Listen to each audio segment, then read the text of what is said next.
Masquera say Mure Zimbabwe, welcome to our channel Zim Confessions and Deep Secrets. Kana kakiptanka kukuepa nino channel, please don't forget to subscribe. Kana chungwa garoka subscriber, don't forget to comment and share this video. Nasi Mure Zimbabwe takwigirai nyaya ya buditswa Mure Zimbabwe na a social justice advocate vatendai Ruben Mbofana avabuda vachitaura iwo vachiti President Emerson Mnangagwa, Vice President Constantino Chiwenga na Grace Mugabe varufana ku declare their source of wealth muri Zimbabwe munyaya yabuditswa nenyanda radio on their website vachitaura ivo vachiti mareports akabuda ekuti President Emerson Mnangagwa vari worth 10 billion, Vice President Constantino Chiwenga 3.5 billion, Grace Mugabe 5 billion hanzi the mafigures yaya akawandisa ende anoshamisa chinzi so anoda kuonekwa kunzi mari dzemapoliticians iwawa ziri kubva kupi muri Zimbabwe vakabuda saka ivo vachiti to say I was shocked would be an understatement when I came across a report detailing the extraordinary wealth of Zimbabwe's ruling elite.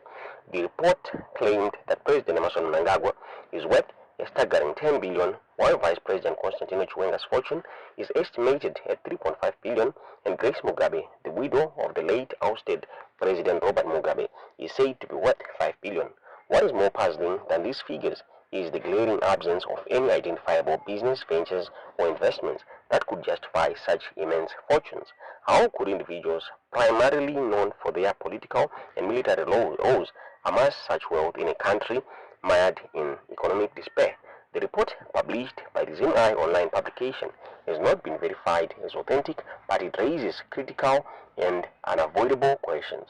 If the figures are accurate, and if its source legitimate, one would expect such individuals to be listed among the world's wealthiest people, yet they are conspicuously absent from respected rankings such as Forbes' World's Billionaire List or Forbes 400.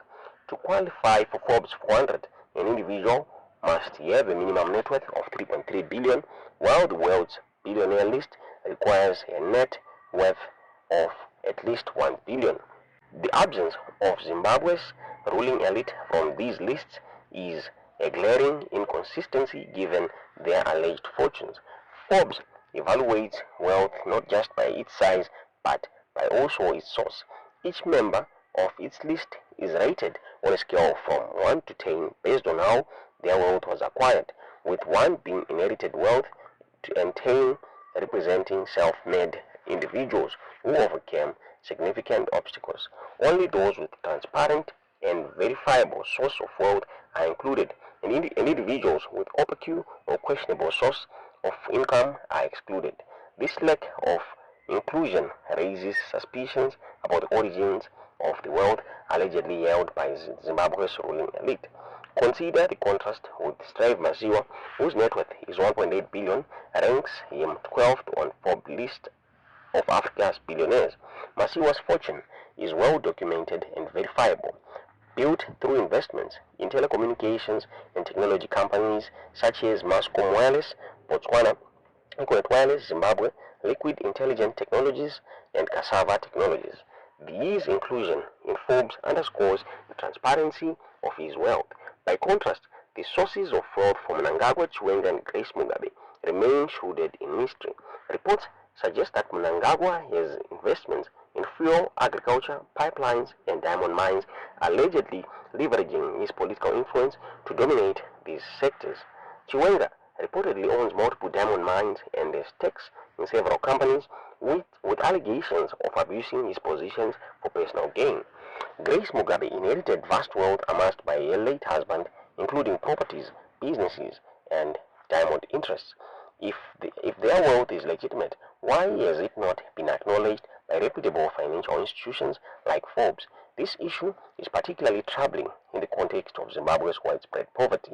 Nearly 70% of the population lives below the poverty datum line, with half earning less than $2.50 per day, a level defined by the United Nations as extreme poverty. Chronic malnutrition affects 23.5% of children, resulting in standard growth for over half a million For over 500,000 young Zimbabweans, most families cannot afford more than 2 meals a day. These dire conditions are mirrored by a crumbling infrastructure, with the nation unable to provide adequate electricity due to outdated colonial-era power plants that have seen minimal maintenance or upgrades. Mismanagement and corruption at the state power utility, the Zimbabwe Electricity Supply Authority, have exacerbated the situation, leaving households and industries in the dark for up to 18 hours a day. The country's healthcare system is equally appalling. Public hospitals lack essential medications, cancer treatment machines, functional surgical theaters, and ambulances. As a result, over 2,000 women die annually from cervical cancer, while over 2,500 perish during childbirth due to inadequate facilities. Zimbabwe's largest hospitals still operates with a single maternity theater built in 1977 during the Ian Smith era. Education fares no better, with rural schools struggling without basic learning materials such as books, desks, and chairs, let alone modern technologies or science laboratories. In such a context, the opulence of the ruling elite is not just an outrage but a moral crisis. How did Mnangagwa, Chiwenga, and Grace Mugabe amass fortunes that allegedly rival or surpass those of legitimate African billionaires like Masiwa? Are we to believe that their investments rival those of Johan Rupert, Africa's richest man with a net worth of 14.3 billion? The absurdity of this claim underscores the urgency of demanding accountability. It is high time that Zimbabwe's leaders and their allies, including top military officials, be compelled to publicly declare their wealth and its sources. Transparency in wealth declaration is not an abstract ideal, it is a fundamental component of accountable governance. In several countries, public officials are required by law to declare their assets and income sources. In India, for example, elected representatives must disclose their assets and liabilities before contesting elections, and this information is made available to the public. This practice not only promotes transparency but also deters corrupt practices.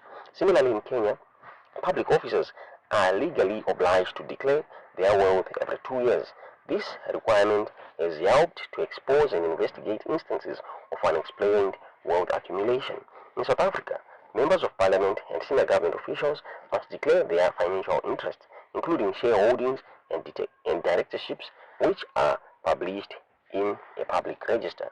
Such measures have proven beneficial in fostering accountability and curbing corruption.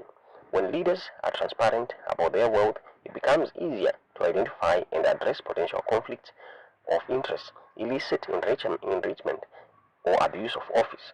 For Zimbabwe, implementing a mandatory wealth declaration system would be a crucial step towards restoring public trust in governance. The people of Zimbabwe have a right to demand answers. How have their leaders accumulated such wealth in a nation that cannot service its 21 billion debt or provide basic public services? The ruling elite's purported fortunes stand in stark contrast to the country's economic reality.